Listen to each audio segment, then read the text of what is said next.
Τι είναι αυτό? Ένα σπουργίτη.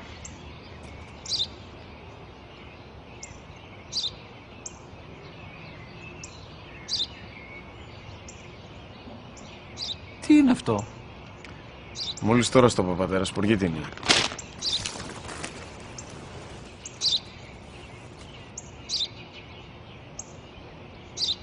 Τι είναι αυτό? Ένα σπουργίτη είναι, πατέρα. Ένα σπουργίτη. Σπου-γι-τι!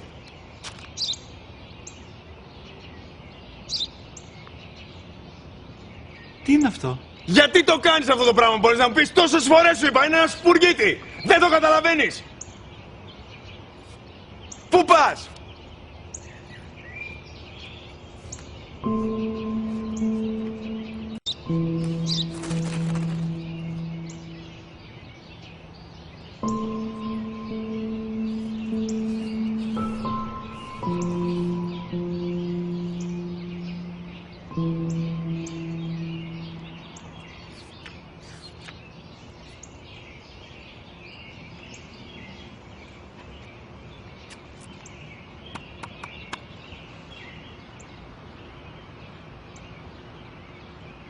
Δυνατά.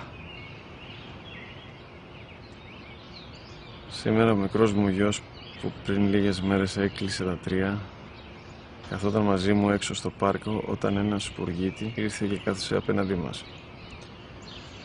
Ο γιος μου με ρώτησε 21 φορές τι ήταν αυτό και του απάντησα και τις 21 φορές ότι ήταν